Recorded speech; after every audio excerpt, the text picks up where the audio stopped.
Social Security has, in recent times, become a subject of intense focus, with lawmakers presenting a multitude of plans and proposals to address the evolving needs of beneficiaries. These discussions have now culminated in contemplation of another increase in Social Security benefits. However, it's imperative to recognize that this is not an isolated incident, but rather part of a recurring cycle where the need for enhanced benefits is highlighted, leading to extensive deliberations, only to conclude that it's not the opportune moment for such adjustments. So, why are some individuals asserting that the present juncture is ideal for boosting Social Security benefits? To comprehend this, it's vital to examine the broader economic context. This week, the Federal Reserve, a key player in determining the country's economic trajectory, is poised to make a pivotal decision, whether to raise interest rates, maintain them at their current level, or potentially reduce them.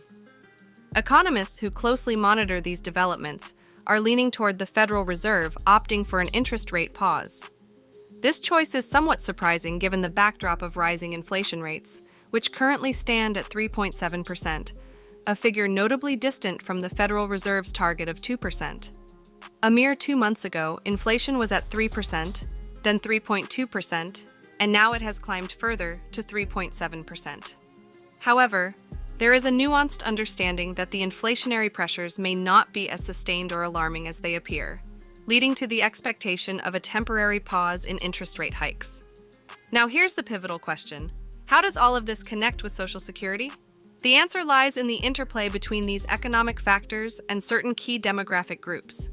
As the next election looms just over a year away, the federal government is taking a keen interest in certain voter demographics.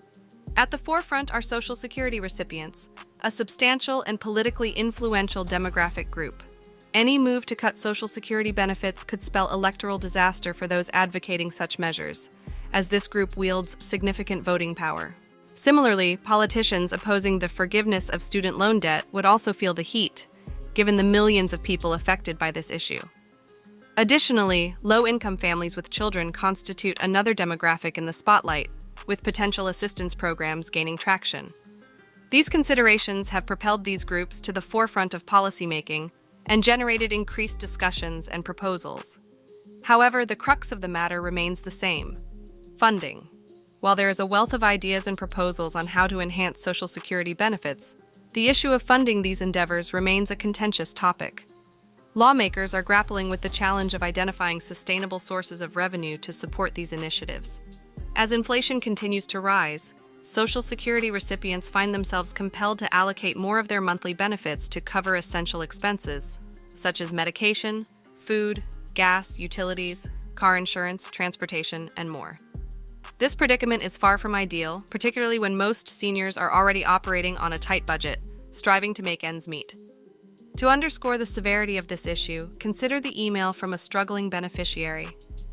Thank you for always talking about Social Security and how we are being screwed.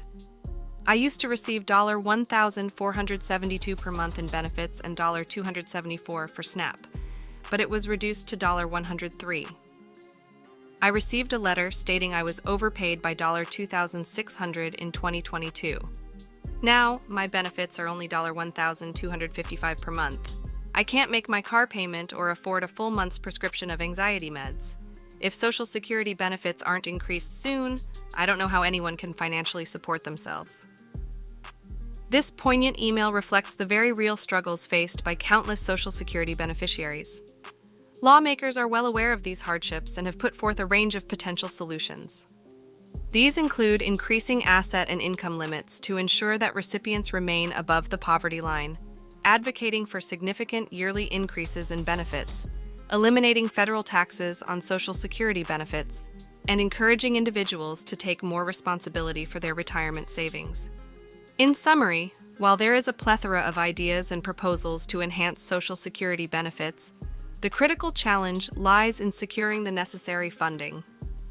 The process of reaching a consensus on how to finance these improvements is where lawmakers encounter significant hurdles.